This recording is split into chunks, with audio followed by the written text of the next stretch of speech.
அன்பார்ந்த சோர்களே, அல்லாஹ்வுடைய அரிசி எங்கே இருக்கிறது? அல்லாஹ்வுடைய அரிசி எங்கே இருக்கிறது? 7 வானம் இருப்பதாக இஸ்லாம் நம்மை நம்ப சொல்கிறது. ரசூல் ஸல்லல்லாஹு அலைஹி வஸல்லம் அவர்கள் மிஅராஜுடைய பயணத்தில் 7 வானங்களை தாண்டி சென்றிருக்கிறார். 7 பூமிகள் இருக்கிறது. இந்த 7 வானங்களையும் தாண்டி பிரம்மாண்டமான நரகத்தையும் தாண்டி அதை விடவும் பிரம்மாண்டமான சொர்க்கத்தை தாண்டி அந்த சொர்க்கத்திற்கு மேல் அல்லாஹ்வுடைய அரிசி இருக்கிறது. அதற்கு மேல் அல்லாஹ் ரப்பல் ஆலமீன் இருக்கிறார். சொர்க்கத்தினுடைய அளவை குறித்து ரசூல் ஸல்லல்லாஹு அலைஹி வஸல்லம் அவர்கள் சொல்லும் பொழுது, சொர்க்கம் 100 படித்தரங்களை கொண்டது. 100 ஸ்டேஜ், 100 பகுதிகள் உண்டு சொர்க்கத்தில். ஒவ்வொரு மனிதனுடைய இபாதத்துகளுக்கு ஏற்றவாறு அந்த சொர்க்கத்தில் அவரவர்களுக்குரிய இடம் கொடுக்கப்படும்.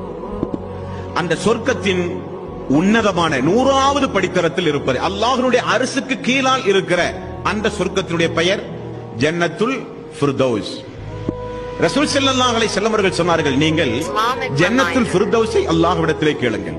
ஏனென்றால் அந்த ஜன்னத்துல் ஃபிர்தௌஸ் அங்கே நீங்கள் இருந்தால் சொர்க்கத்தின் அனைத்து மூலையையும் நீங்கள் பார்க்கலாம். அதற்கு மேல்தான் அல்லாஹ்வுடைய அரிசி இருக்கிறது. அந்த அரிசிக்கு கீழிருந்துதான் நீர் ஊற்று, சொர்க்கத்து நீர் ஊற்று வருகிறது. நபிகள் நாயகம் ஸல்லல்லாஹு அலைஹி வஸல்லம் அவர்கள் சொன்ன செய்தி புகாரி ஹதீஸ் கிதாபுகளிலே பார்க்கிறோம்.